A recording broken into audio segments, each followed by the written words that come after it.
Saudara-saudara, anugerah Allah selalu tercurah bagi setiap kita. Kasih-Nya tidak pernah berkesudahan atas kita, tidak sedetik pun Dia meninggalkan kita. Dalam rasa syukur, marilah kita datang ke hadapan-Nya mengawali ibadah hari ini. Naikkan pujian, mari kawan-kawan nyanyi gembira.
Ibadah Minggu Prapaskah kelima ini berlangsung karena pertolongan kita adalah dalam nama Tuhan yang menjadikan langit dan bumi yang kasih-Nya kekal untuk selama-lamanya. Tuhan beserta saudara. Dalam kehidupan sehari-hari, sebagai orang percaya, kita seharusnya selalu bermegah dan bersyukur di dalam Tuhan. Karena berkat terbesar yang tidak dapat dibandingkan dengan apapun yang telah kita terima dan kita miliki adalah keselamatan kekal. Dengan percaya dalam segala situasi dan kondisi, memperlihatkan ketaatan dan kepatuhan kita di dalam melakukan perintah dan kehendak-Nya. Sekalipun dalam keterpurukan, kesusahan, ketakutan, anugerah-Nya tidak pernah berhenti. Kiranya kita boleh memaknai anugerah dan pribadi yang semakin ingin mengenal lebih dalam Tuhan, sehingga boleh mengalami dan menjadi anak-anak Tuhan yang terus mengalami dan membawa pembaruan dalam kehidupan kita. Tertulis dalam Yohanes 1 ayat 16, karena dari kepenuhannya kita semua telah menerima kasih karunia demi kasih karunia.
Sesungguhnya kita adalah manusia berdosa di hadapan Allah.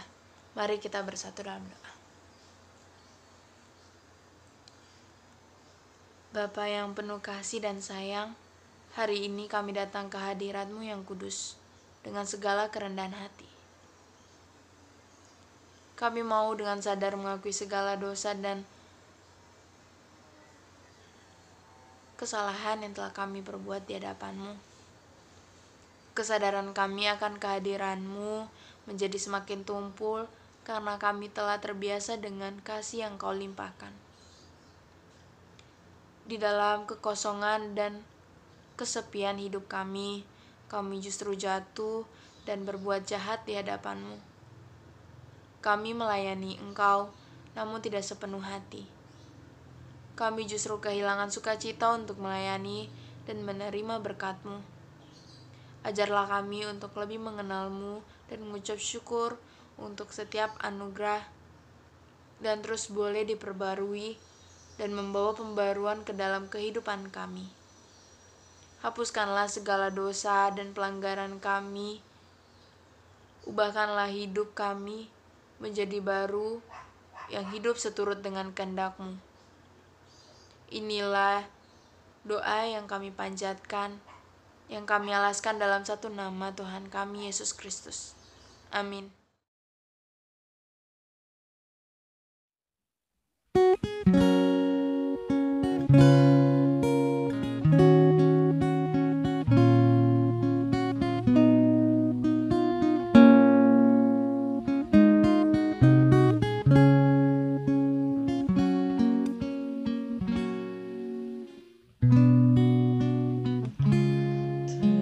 Tercurah darah Tuhanku di bukit Golgota, yang mau bertobat ditebus, terhapus dosanya, terhapus dosanya, terhapus dosanya. Yang mau bertobat ditebus, terhapus dosanya.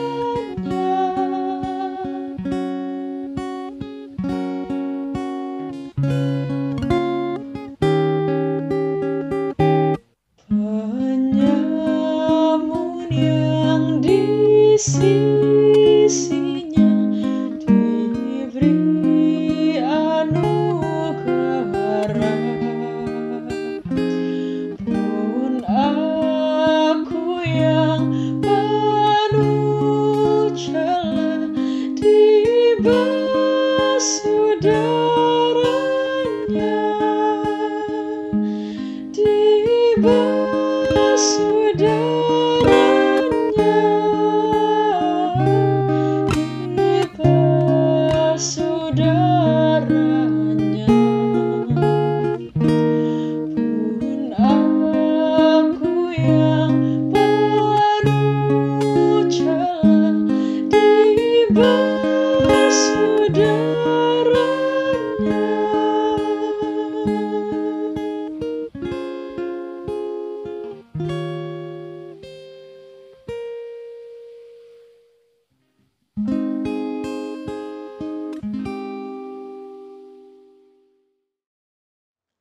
Bagi setiap kita yang telah mengakui dosanya dengan sungguh di hadapan Tuhan, dengarlah firman Tuhan dari Yeremia 33 ayat 8. Aku akan mentahirkan mereka dari segala kesalahan yang mereka lakukan dengan berdosa terhadap aku, dan aku akan mengampuni segala kesalahan yang mereka lakukan dengan berdosa dan dengan memberontak terhadap aku.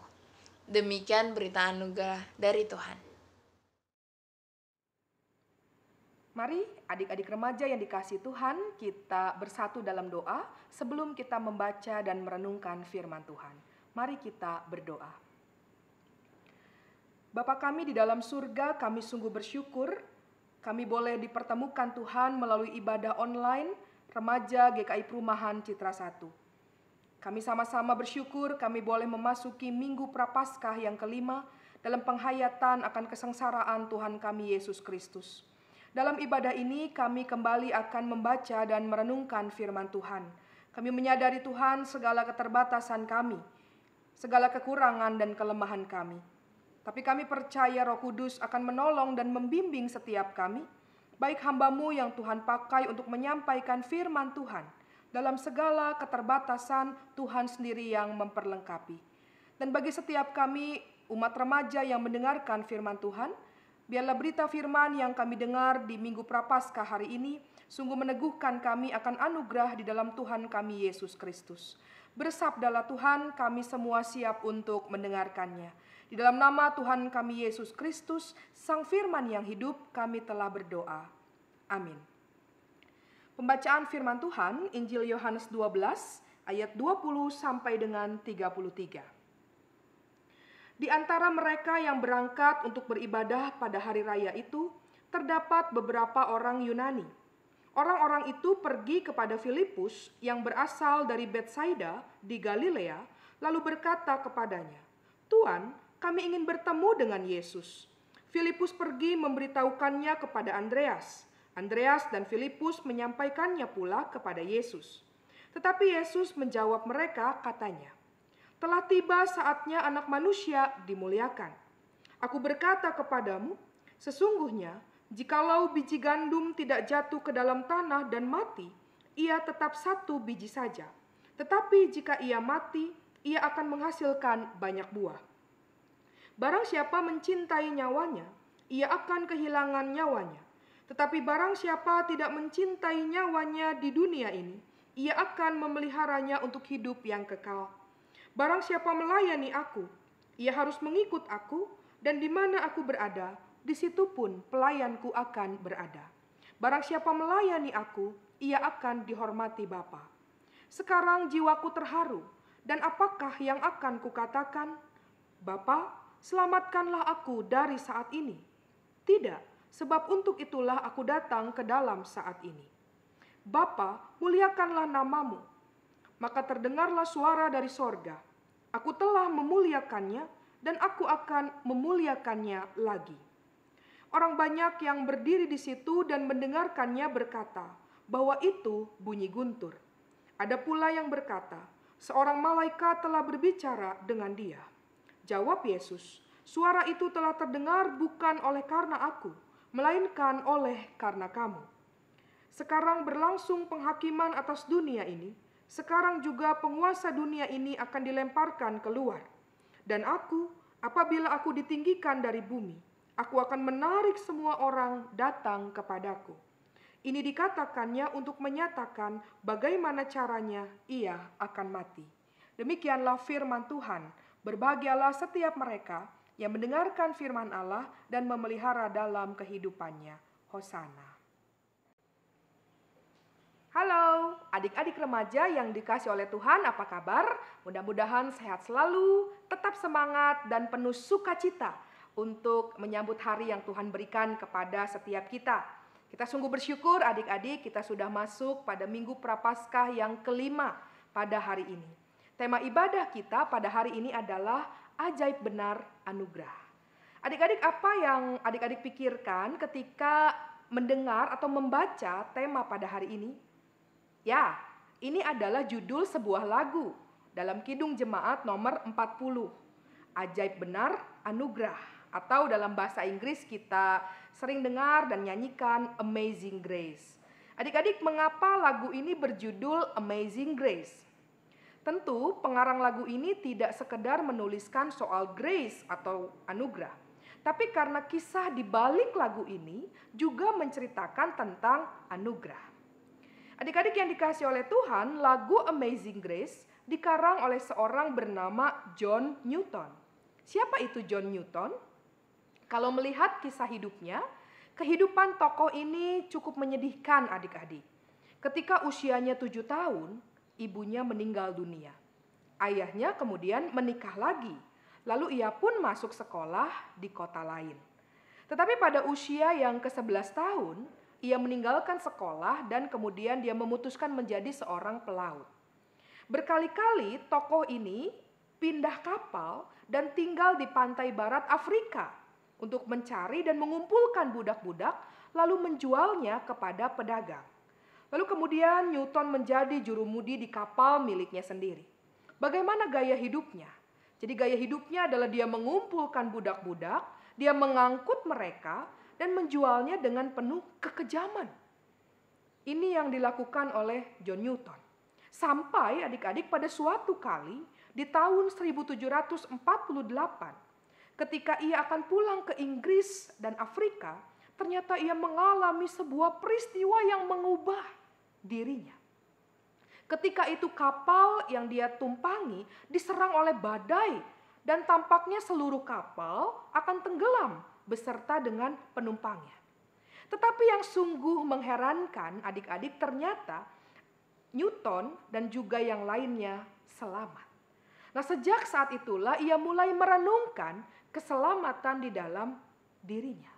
Ia kemudian juga menemukan sebuah buku berjudul Teladan Kristus yang begitu memikat dirinya sehingga ia membacanya sampai buku itu selesai. Dan sungguh luar biasa, pengalaman di badai maut dan isi buku yang ia baca itu ternyata dipakai oleh Roh Kudus untuk menanam benih pertobatan di dalam hatinya. Sehingga apa? Ia menerima Kristus sebagai Tuhan dan Juru Selamat hidupnya. Adik-adik, tahun-tahun berikutnya Newton masih tetap menjadi kapten di kapal pengangkut budak-budak itu. Tetapi kini gayanya sudah berubah. Begitu ya. Tiap minggu ia mengadakan kebaktian dengan awak kapal. Jumlahnya kurang lebih 30 orang. Tetapi akhirnya adik-adik ia memutuskan untuk meninggalkan pekerjaan itu karena ia sadar bahwa usaha itu tidak manusiawi.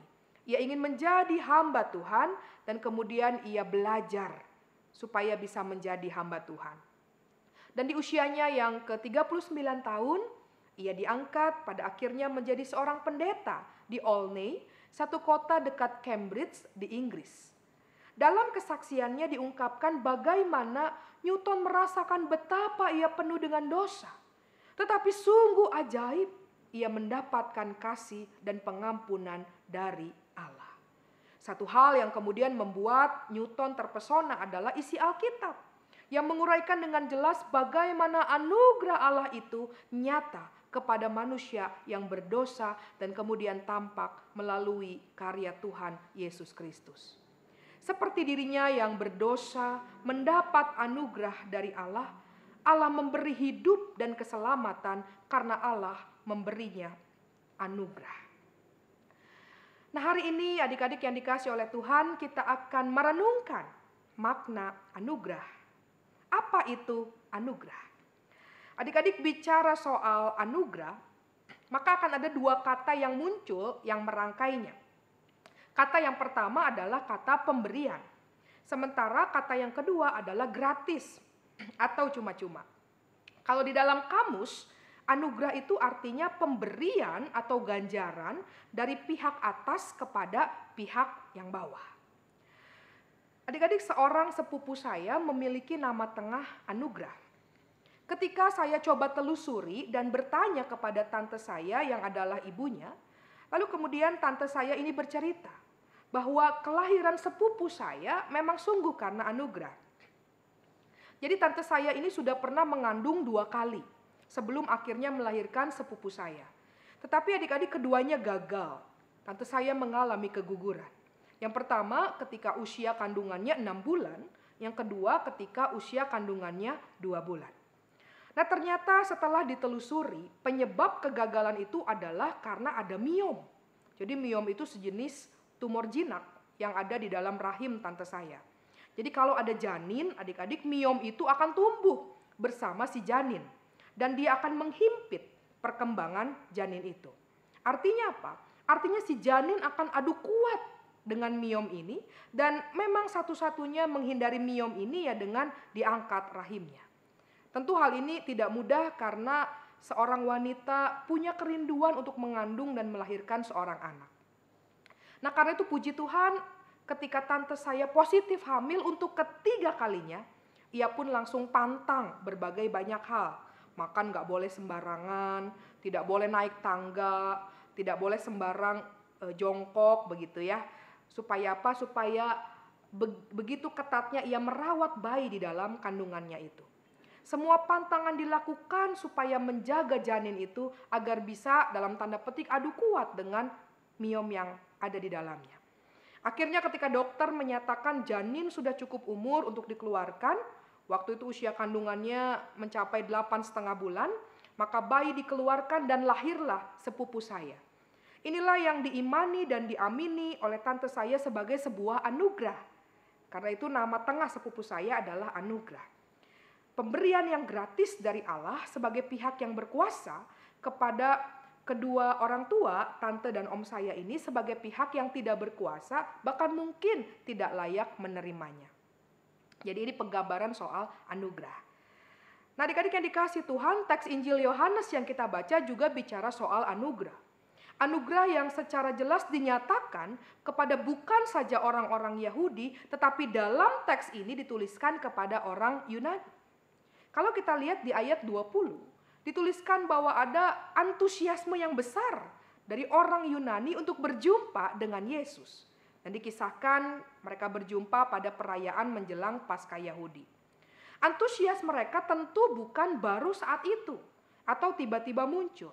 Tapi kalau kita lihat kisah sebelumnya, antusias mereka itu tampak setelah sebelumnya mereka tahu siapa Yesus.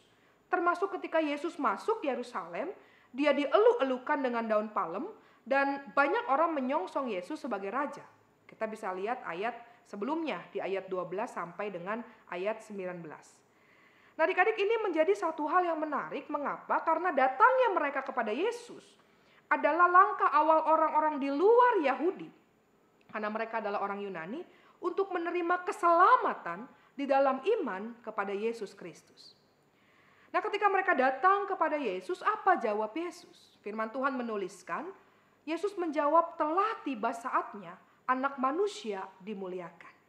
Adik-adik, kalau kita membayangkan soal kemuliaan, itu sesuatu yang sepertinya wah, spektakuler. Tetapi anak manusia dimuliakan yang Yesus maksudkan di sini adalah melalui peristiwa salib Kristus. Karena itu ayat ke-24, ia menganalogikan dengan biji gandum. Dia mengatakan bahwa kalau biji gandum ini tidak jatuh ke dalam tanah dan mati, ia tetap satu biji saja. Tapi jika ia mati, ia akan menghasilkan banyak buah. Nah, makna ayat ini begitu jelas adik-adik yang dikasih Tuhan, bahwa kematian Yesus memberikan kehidupan. Sesuatu yang sepertinya berlawanan, paradoks, karena kematiannya justru menghidupkan. Bahkan bukan cuma sekedar hidup, pemuliaan diri Yesus melalui peninggian di kayu salib memberikan satu kata tadi, anugerah. Karya keselamatan bagi seluruh umat manusia. Hukuman salib itu kan sebenarnya hukuman terkutuk. Biasa ditujukan kepada penjahat. Tapi melalui peristiwa salib Kristus, hukuman salib itu justru menjadi penggambaran kasih Allah yang begitu luar biasa. Dan ayat 32 ini menarik perhatian kita bersama ketika Yesus berkata, dan aku, apabila aku ditinggikan dari bumi, aku akan menarik semua orang datang kepadaku. Ada kata menarik semua orang. Jadi antusias orang banyak, termasuk orang Yunani dalam kisah ini, ditarik itu diraih, direngkuh oleh kuasa kasih Allah yang tampak melalui peristiwa salib Kristus. Dan inilah anugerah. Salib Kristus memulihkan umatnya. Manusia yang berdosa, kita semua sebenarnya tidak layak beroleh anugerah melalui kematian dan kebangkitan Tuhan kita, Yesus Kristus. Kalau boleh kita merenung adik-adik yang dikasih Tuhan, anugerah Tuhan kita begitu menakjubkan. Siapa kita? Kita ini manusia lemah berdosa, tapi Tuhan sangat mengasihi kita. Minggu lalu dalam ibadah Zoom, kita diingatkan Yohanes 3 ayat 16. Begitu besar kasih Allah akan dunia ini. Ia telah mengaruniakan anaknya yang tunggal. Supaya setiap kita, saya dan adik-adik sekalian yang percaya kepadanya tidak binasa. Melainkan kita beroleh hidup yang kekal. Dan inilah yang dimaksud dan sesuai dengan tema minggu ini. Ajaib benar anugerahnya bagi kita. Mengalami keajaiban anugerah Tuhan, itu yang menjadi refleksi kita. Tapi mengalami keajaiban anugerah Tuhan tentu tidak kemudian lantas membuat kita menjadi pribadi yang pasif. Tapi sebaliknya adik-adik, kita diajak untuk memaknai anugerah dalam keseharian hidup kita. Nah, pertanyaannya bagaimana kita menyatakan anugerah itu? Adik-adik, sebagai anak-anak Tuhan yang sudah mengalami anugerah, maka kita diajak untuk melakukan 3M. Wah, ini seperti prokes ya, tapi bukan itu ya adik-adik ya. Tapi 3M di sini saya mencatat. Yang pertama, mensyukuri anugerah. Jadi anugerah yang sudah kita terima harus kita syukuri. Kita bersyukur Tuhan menjadikan kita remaja-remaja yang beroleh anugerah. Kita ingat tadi arti anugerah, pemberian cuma-cuma. Kita nggak layak sebenarnya untuk menerima. Bukan karena kebaikan kita, kecakapan, kehebatan, fasih lidah. Kalau kita dipilih dan dipanggilnya. Itu kan lagu yang sering kita dengar. Justru lagu itu mengatakan semua karena anugerahnya bagi kita. Dan anugerah itu mestinya membuat kita bersyukur. Anugerah Tuhan diberikan kepada saya, kepada adik-adik sekalian, tidak pandang bulu. Kalau ingat tadi firman Tuhan, tidak hanya kepada orang-orang Yahudi yang menyatakan diri bangsa pilihan Tuhan, tapi juga kepada orang Yunani, orang non-Yahudi. Anugerah itu juga dinyatakan. Peristiwa kematian Yesus, kebangkitannya, menghadirkan karya keselamatan yang sangat universal untuk seluruh umat manusia. Dan mereka menerima dan percaya pada akhirnya kepada Injil Kristus. Di sini kita melihat bagaimana pekabaran Injil kemudian terus terjadi sampai saat ini, hari ini. Itu yang pertama. M yang pertama, mensyukuri anugerah. Yang kedua saya mencatat, saya menguraikan bahwa M kedua adalah menaati Dia, Sang Pemberi anugerah. Jadi setelah yang pertama kita mensyukuri, maka kita diingatkan untuk hidup dalam komitmen atas anugerah yang diberikan kepada kita sekalian. Komitmen kita adalah kita mau terus menaati Dia, Tuhan kita, Sang Sumber anugerah. Menaati apa yang diperintahkan oleh Tuhan kepada kita. Kita mau terus hidup dalam firman-Nya. Dan firman itu termeterai di dalam hati kita. Inilah perenungan kita yang kedua. Nah, pertanyaannya, apakah kita bersedia untuk hidup di dalam firman Tuhan? Sudahkah kita juga rajin membaca firman Tuhan? Dalam masa pandemi COVID-19, bagaimana adik-adik? Apakah kita tetap punya waktu bersama dengan Tuhan?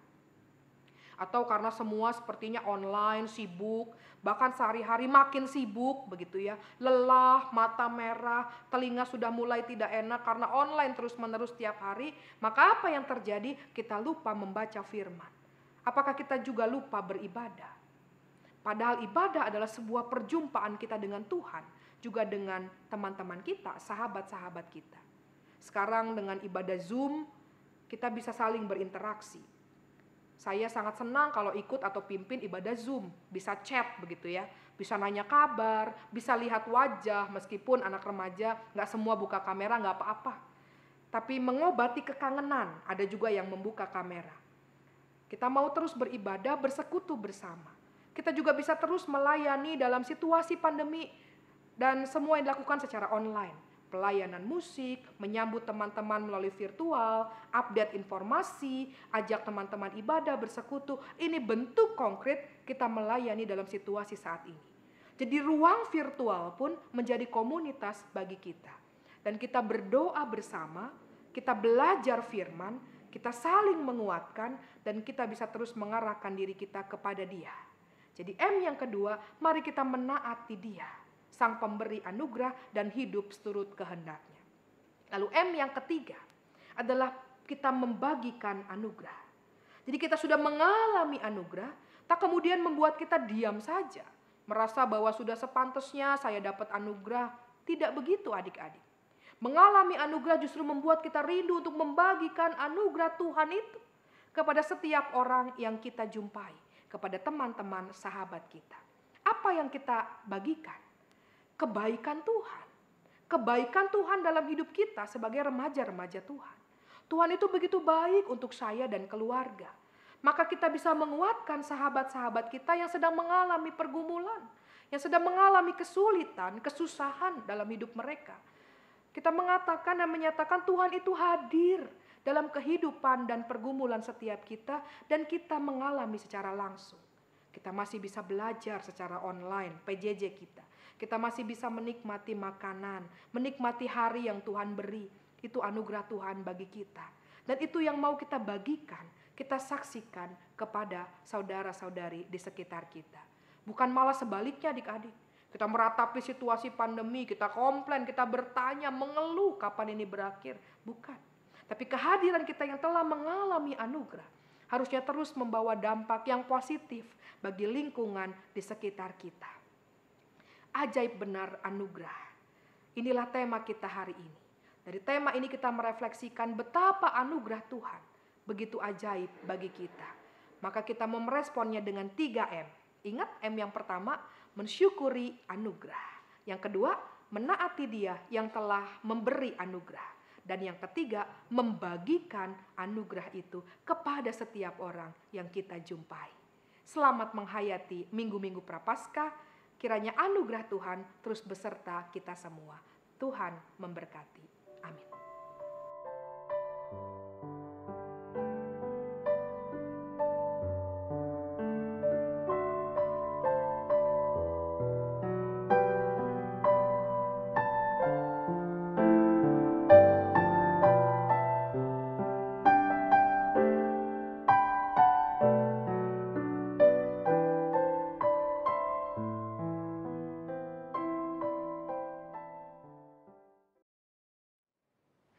Marilah kita bersama dengan umat Allah di masa lalu, masa kini, dan masa depan, mengingat janji baptisan kita dengan mengikrarkan pengakuan iman rasuli.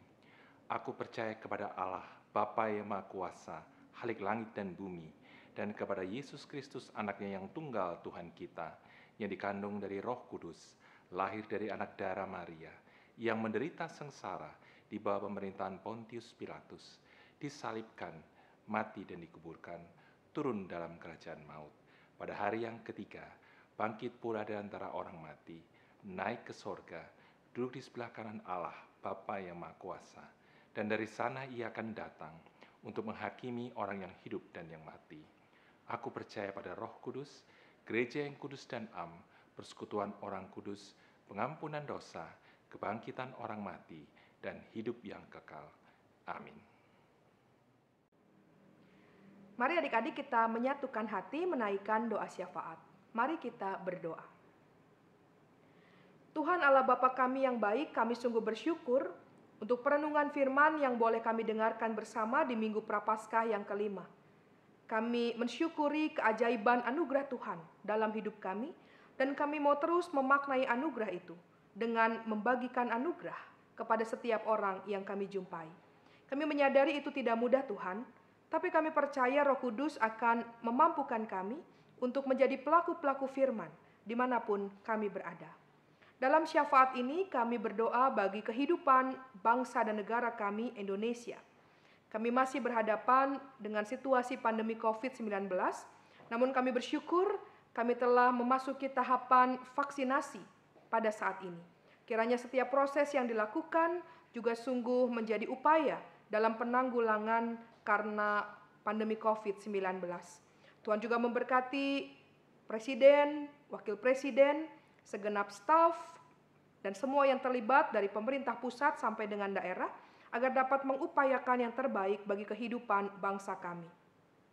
Kami juga berdoa bagi kehidupan bergereja di Indonesia, secara khusus juga bagi jemaatmu GKI Perumahan Citra 1. Dengan adanya pandemi, maka semua aktivitas gerejawi, program pelayanan dilakukan secara online.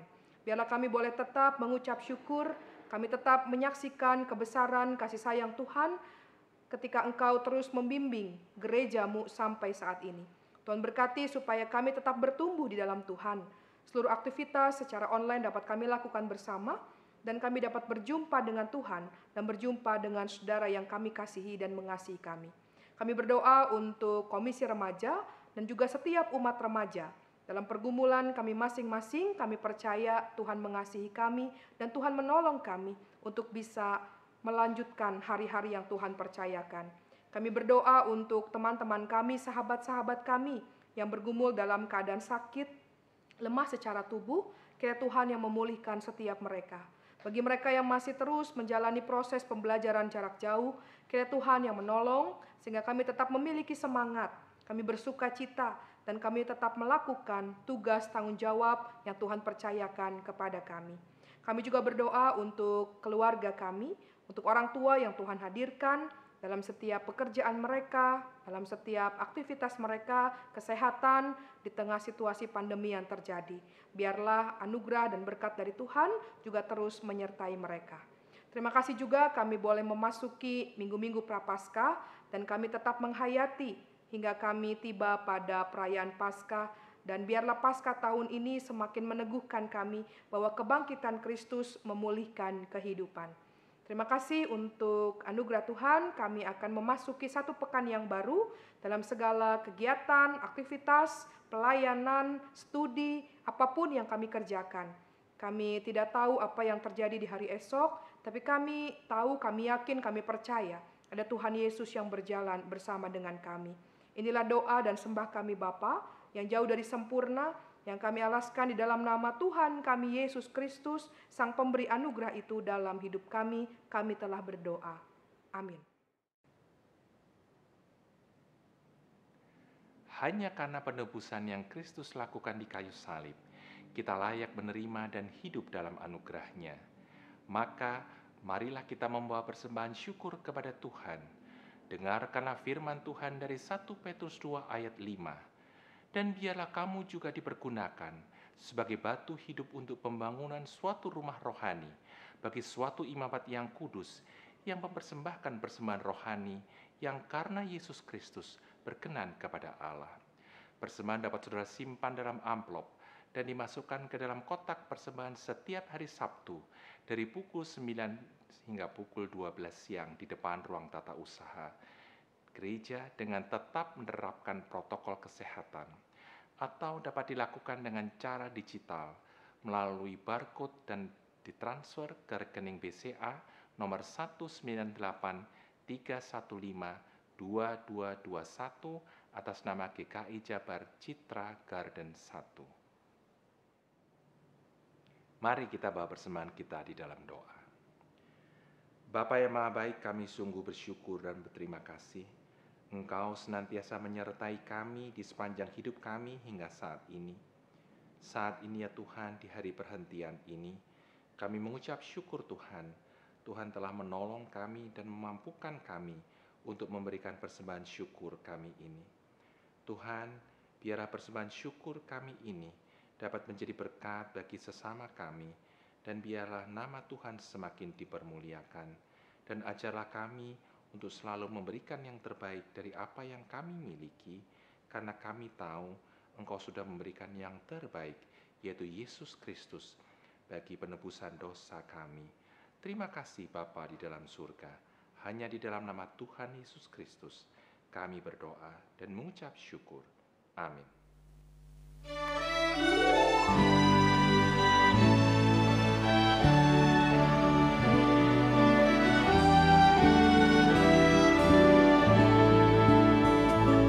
Kami bangkit dari abu, dari salah dan celah, bangkit lagi dari abu, dipulihkan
Allah Bapa, pemberi kehidupan. Terpujilah Yesus Kristus yang korbankan nyawanya, yang dengan Roh-Nya yang kudus memulihkan semesta. Bumi yang gelap berdebu jadi ciptaan baru. Arahkanlah hatimu kepada Tuhan. Jadilah saksi Kristus. Terpujilah Tuhan. Marilah kita menyambut berkat dari Tuhan. Kiranya anugerah Allah meneguhkanmu untuk hidup seturut kehendak-Nya. Tangannya membimbingmu untuk menjadi rekan sekerjanya. Cintanya mengobarkan semangatmu untuk memberikan yang terbaik bagi Tuhan dan sesama, kini dan selamanya. Amin.